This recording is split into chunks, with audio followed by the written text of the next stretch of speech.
러시아의 문호인 도스토예프스키의 미완성 장편 까라마조프가의 형제들이라는 책을 읽다 보면 유명한 대신문관 논쟁이라는 것이 나옵니다.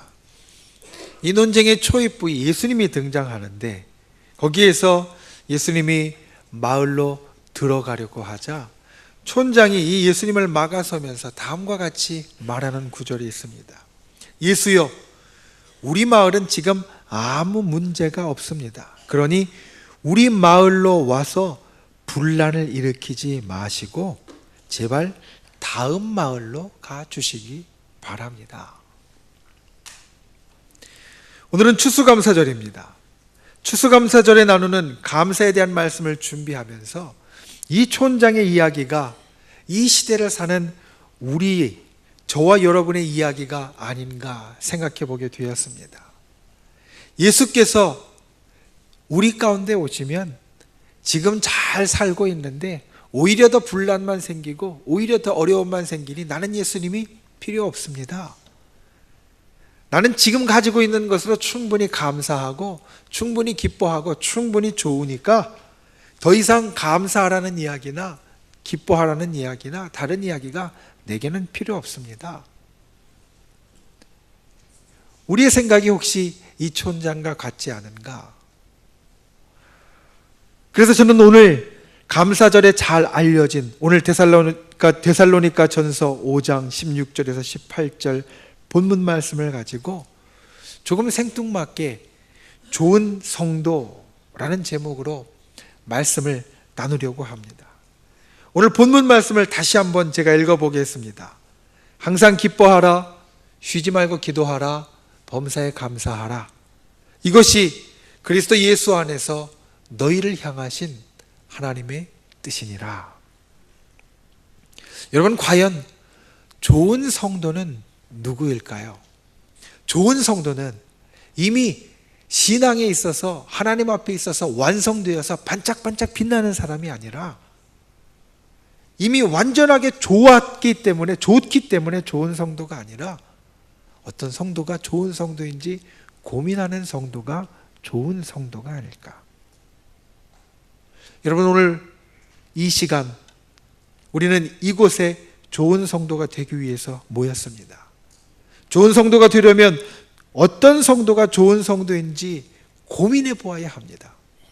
여러분에게 묻습니다. 여러분은 좋은 성도입니까? 여러분은 과연 좋은 성도이십니까? 우리가 좋은 성도가 어떤 성도인지 알려면 우리가 많이 듣는 성도라는 것을 먼저 생각해 보아야 합니다. 성도라는 것은 말뜻 그대로 거룩한 물이라는 뜻입니다. 그런데 이 거룩한 물에서 거룩하다라는 것은 우리가 이 땅을 살아가는 우리 성도들의 목표가 되어지고 또 우리를 향하신 하나님의 뜻이 되어집니다.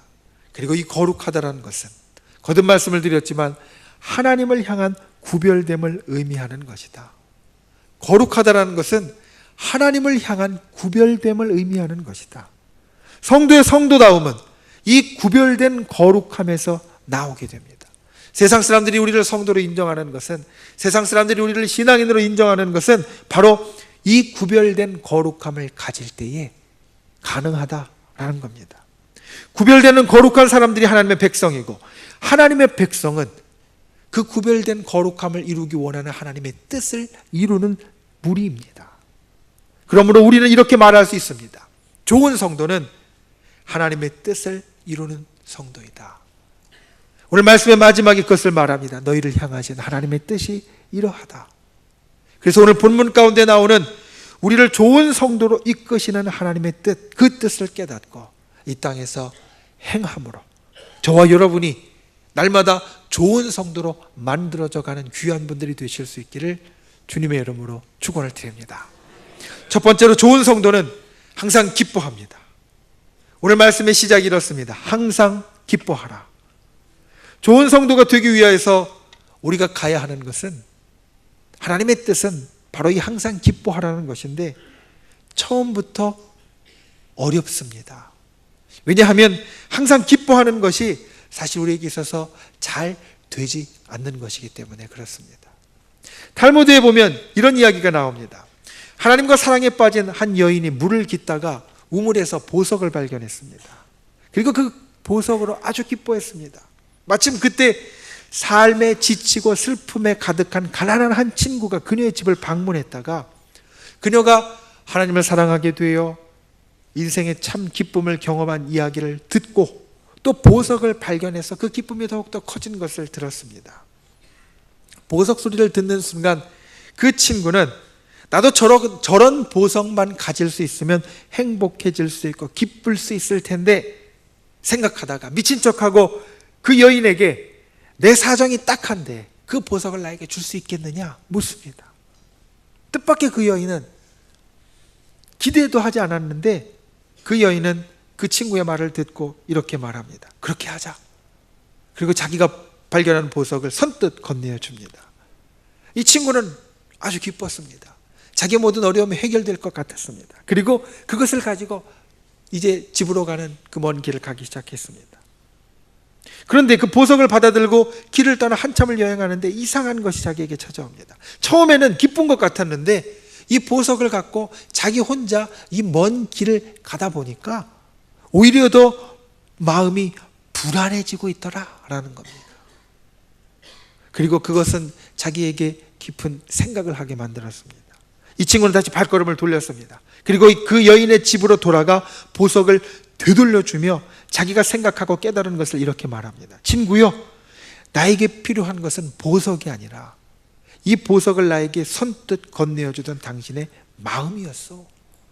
당신의 마음 속에 있는 그 기쁨, 그것을 내게 줄 수 있겠어.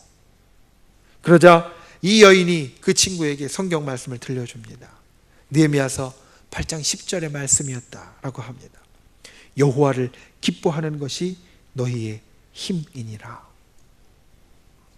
오늘 본문 가운데 나오는 항상 기뻐하라, 이 말씀을 우리들에게 보다 더 해석하여서 잘 알려주는 것이 빌립보서 4장 4절에서 7절 말씀입니다. 주 안에서 항상 기뻐하라. 내가 다시 말하노니 기뻐하라. 너희 관용을 모든 사람에게 알게 하라. 주께서 가까우시니라. 아무것도 염려하지 말고 오직 모든 일에 기도와 간구로 너희 구할 것을 감사함으로 하나님께 아뢰라. 그리하면 모든 지각에 뛰어난 하나님의 평강이 그래서 예수 안에서 너희 마음과 생각을 지키시리라. 여러분이 기쁘다는 것은 상태입니다. 상태라는 것은 이미 그렇게 되어진 것을 말합니다.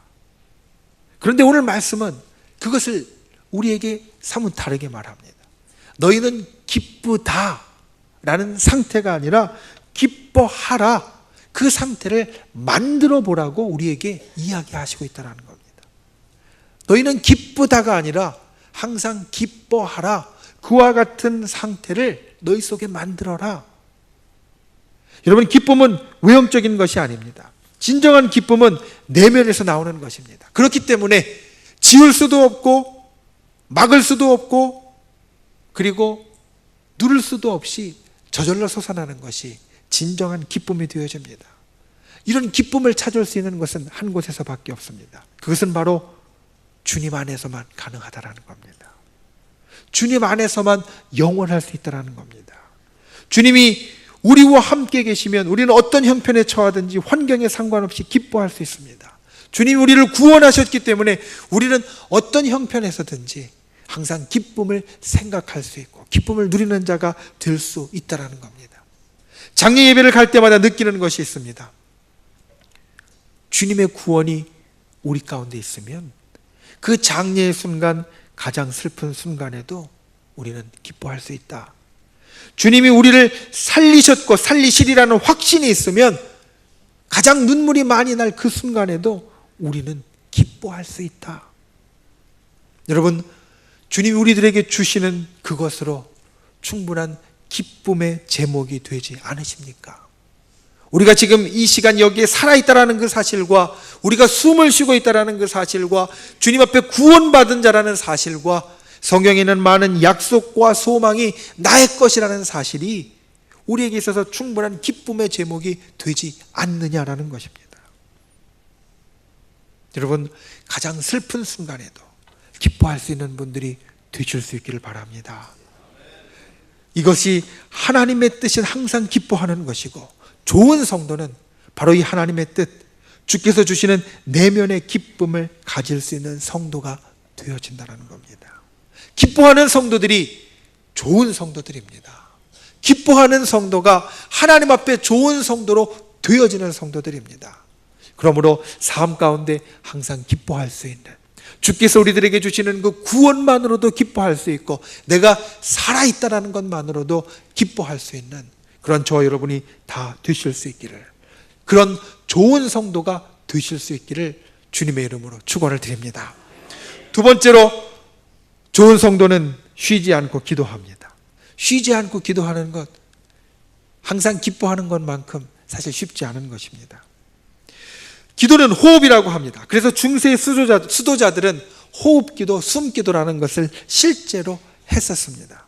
그것은 무엇이냐면 숨을 들이쉬고 내쉬면서 그 가운데 항상 기도하는 겁니다. 숨을 들이쉴 때는 말하기 어려우니까 마음속으로 아버지 기도하고, 숨을 내쉴 때는 나를 구원하소서, 나를 용서하소서, 나와 함께 하소서, 이런 것을 끊임없이 깨어있는 동안 되뇌이는 것을 호흡기도, 숨기도라고 부릅니다. 그런데 여러분, 이렇게 한다고 우리가 쉬지 않고 기도하는 것이 아니다. 사실 이것을 알아야 합니다.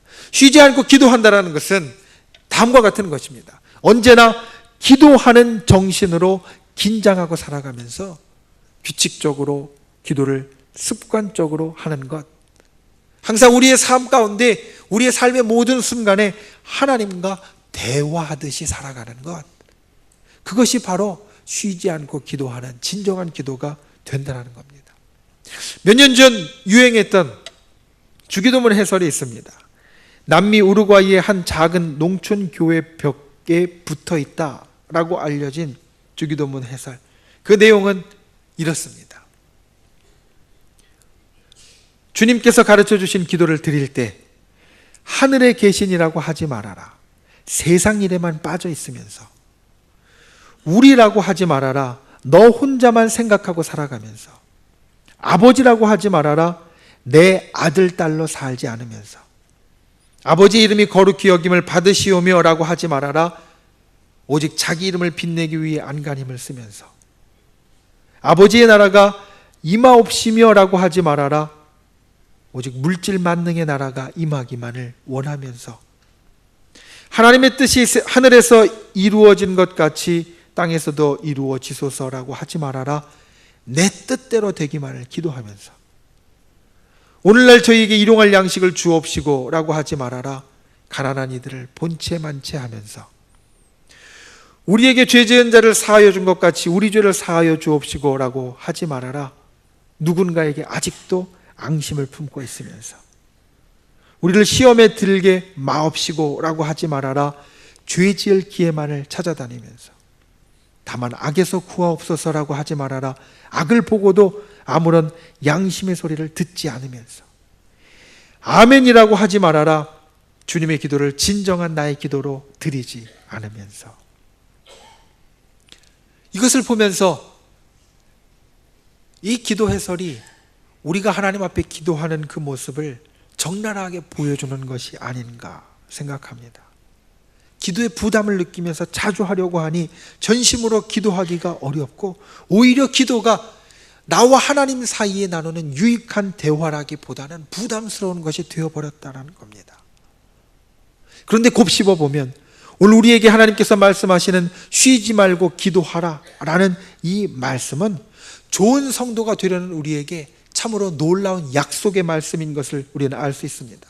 쉬지 않고 기도하라는 말과 마태복음에서 예수님께서 친히 말씀해 주신 구하라 그리하면 하나님께서 너희에게 주실 것이라는 약속을 서로 합한다면, 우리의 쉬지 않는 기도에 하나님은 쉬지 않고 응답하신다라는 말이 되기 때문입니다.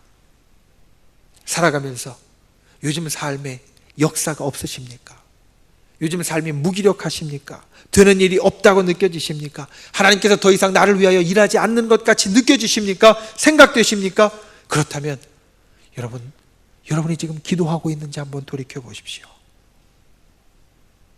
쉬지 않고 진실하게 기도하고 있었는지 한번 생각해 보십시오. 기도하자는 말이 내게 즐거운 말이었는지 한번 생각해 보십시오.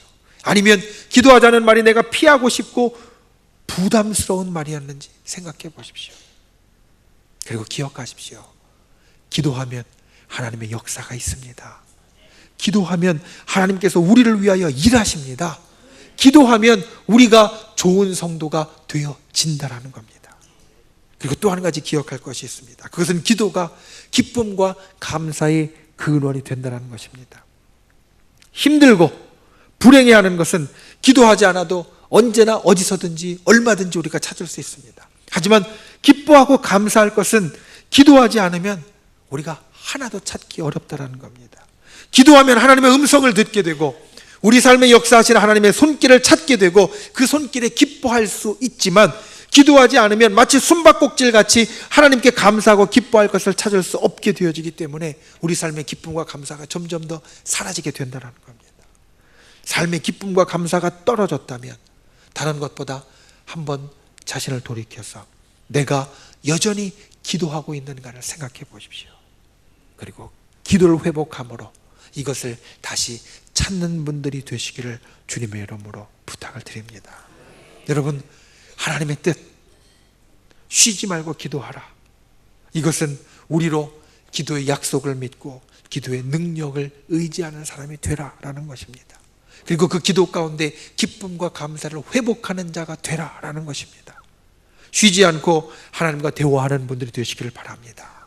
진정한 기도를 주님 앞에 드릴 수 있는 분들이 되시기를 바랍니다. 그래서 이와 같은 기도를 통하여서 하나님 앞에 좋은 성도님들이 다 되실 수 있기를 주님의 이름으로 축원을 드립니다. 세 번째로 좋은 성도는 모든 일에 감사합니다. 좋은 성도가 되라며 하나님의 뜻을 우리들에게 알려주시는 오늘 본문의 세 번째 하나님께서 우리들에게 해주시는 말씀, 역시 만만한 것이 아닙니다. 그것은 무엇이냐면 범사의 모든 일에 감사하라는 것입니다.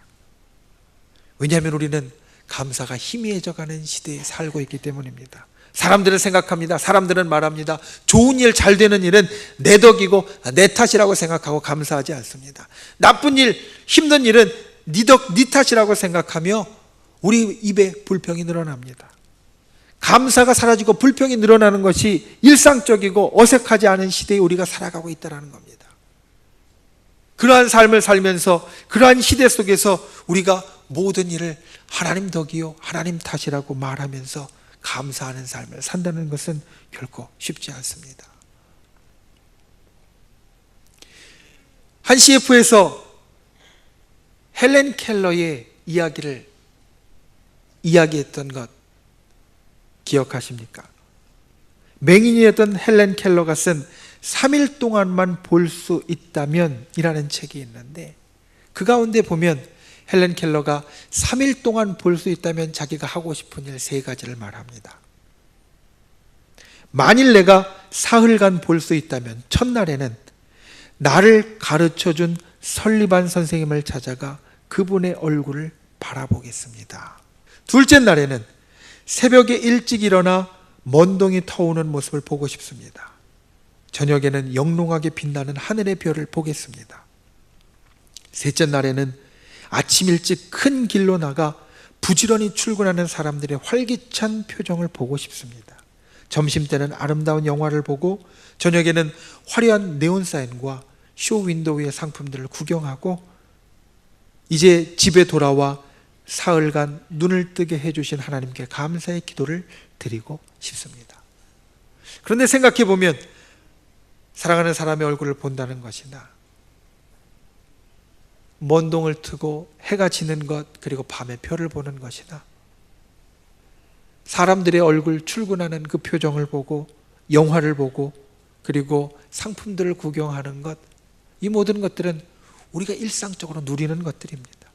우리가 매일 누릴 수 있는 지극히 소박하고 평범한 것이 헬렌 켈러에게 있어서는 이루지 못할 아주 가장 큰 소망이 되었다는 겁니다.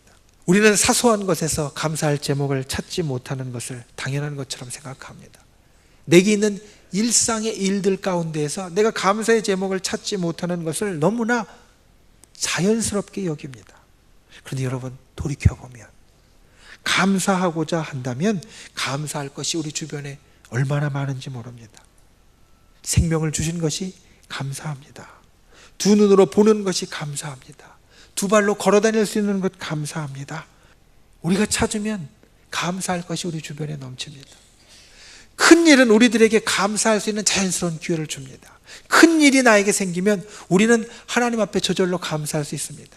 그런데 작은 일들에 감사하는 것이 진정 감사하는 것이 됩니다.